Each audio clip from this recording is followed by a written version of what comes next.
ROR के paid group के एक स्टूडेंट है ना, ये है, इनका नाम सुजीत यादव नहीं है। इन्होंने केस स्टडी भेजी कि भाई सुजीत यादव देवरिया के इनके 150 अंक आ रहे थे प्रारंभिक परीक्षा में, फिर भी इनका नहीं हुआ। अगर ये सच है तो बहुत बड़े स्तर पर बात सही है, बिल्कुल ठीक है, सब मान गया मैं। ओएमआर शीट दिखाई, ये भी दिखाया, रोल नंबर, ये रजिस्ट्रेशन नंबर, सब कुछ बढ़िया। मैंने इनसे सीधा एक ही सवाल पूछा, इन्होंने ये सब जो चीजें नैरेटिव वगैरह बनाने के लिए जो है चलाई जा रही हैं कई सारे जो है लोगों द्वारा, हो सकता है कि इसमें ऐसे भी लोग हों जो इस पेपर को ही मतलब भर्ती फंसाने का प्रयास कर रहे हो, ऐसे लोग भी हैं, क्योंकि सीरियस पढ़ने वाले लोगों का हुआ तो है, कट ऑफ ज्यादा गया है, ये भी नैरेटिव चलाया जा रहा है, कोई ऑफिशियल नहीं आया भाई अभी तक। ठीक, अब देखो ये कह रहे हैं कि भाई पेपर इजी बनाना, सोची समझी चाल है, कितना भी कर लो, ये सब चीजें उन्होंने कही। ठीक है, मैंने सिंपली एक क्वेश्चन पूछा जो कि किसी भी पढ़े लिखे आदमी को पूछना चाहिए। आपके पास कोई भी नैरेटिव आता है कि वो झूठा है, वो कौन कूद गया, वो ये है, भाई ऐसे हर चीज नहीं मानने का, आप चेक करिए। भाई यहाँ पे ओएमआर सीट है आपके सामने, है ना, मैंने इनसे पूछा भाई आप ओएमआर भेज रहे हो, ये सारे आपने चेक करे इनके, आप कैसे कह रहे हो ये 150 आए थे इनके? इन्होंने तुरंत जो है को बोला कि नहीं भाई हमने चेक तो नहीं किया, बात आपकी सही है कि हो सकता है कि नैरेटिव हो ये। ठीक है, फिर मैंने इनको पूरा सिस्टम समझाया कि भाई इस बार जो आंसर की आप लोगों ने आंसर की देखी, इस बार ये मुद्दा ही नहीं किसी ने उठाया भाई तक। आंसर की में इस बार आई है, ये जैसे आता था ना कि भाई A B C D 4 set है, तो 1 वाले का जो है ए में क्या आंसर होगा, बी में होगा क्या, सी में होगा क्या, डी में होगा क्या, इस बार ऐसी आई नहीं है। इस बार आंसर की कैसी आई है, अब देख लो आंसर की भी, भाई देखो ये आंसर की है। ठीक है, इस तरह से आंसर दिए इन्होंने आयोग ने इस बार कि भाई ये क्वेश्चन इसका ये आंसर। अब आप ये सोचिए कि जो आगे पीछे चारों में बैठे होंगे स्टूडेंट, सबका अलग अलग होगा, क्वेश्चन सेट अलग होंगे,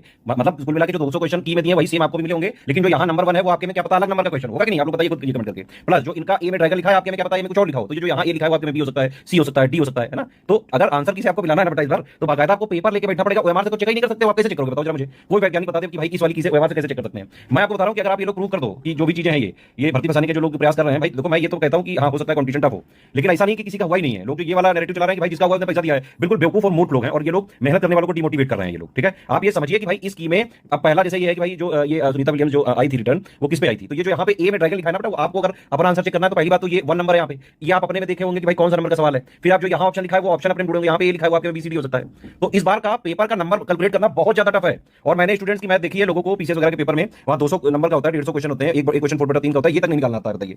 और फिर जो है अगर इनसे पूछ दिया जाए पीसीएस में कि भाई 1 नेगेटिव मार्किंग में कितने कटेंगे, तो 4/3 का भी 3 होगा ना, तो 4/9 कटेगा, ये भी नहीं पता है लोगों को। अब आप सोचिए कि भाई वो वाली होती कि ए का ये बी सी डी 4 सेट का होता, लोग अपना ओएमआर निकालते फटाफट चेक कर लेते, इससे कैसे चेक करोगे भाई। मेरा ये मानना है कि ज्यादातर स्टूडेंट ने नंबर ही इस बार गलत चेक करे हैं। जो ये नैरेटिव कह रहा है कि 150 नंबर, भाई मैं आपको कह रहा हूं, आप मुझे दिखाओ कैसे चेक करे आपने, आप समझ रहे हो कि नहीं। एक तो ये प्रोविजनल आंसर की आयोग ने ऐसी दी है, उसके बाद भी मॉडिफाइड में इसमें से भी 6-7 क्वेश्चन जो है प्लस माइनस डिलीट करे गए कुछ। ठीक, तो पोजीशन तब और चेंज होगी, 6-7 नंबर और प्लस माइनस हो गया, और प्लस यहां से इस आंसर की से चेक करना, समझ रहे हो कितना डिफिकल्ट है। बाकायदा आप कोई आंसर लेके नहीं बैठे तो नहीं हो सकता ये बेटा। तो ये सब नैरेटिव चलाए जा रहे हैं, आप लोग मत फंसे। जिसने भी ईमानदारी से मेहनत से किया उसका हुआ है, और ऐसा नहीं कि जिसका हुआ है उसने पैसे देके किया ना। स्टडी फॉर सिविल सर्विसेज से भर के सिलेक्शन हुए हैं, 450 से ज्यादा मैसेज आ चुके हैं, और बहुत सारे लोगों ने तो बाकायदा ये मनाही कर दिया कि भाई बताना मत, इसलिए सारे दिखा भी नहीं पा रहे हैं। लेकिन ये सब एजेंडा चलता है।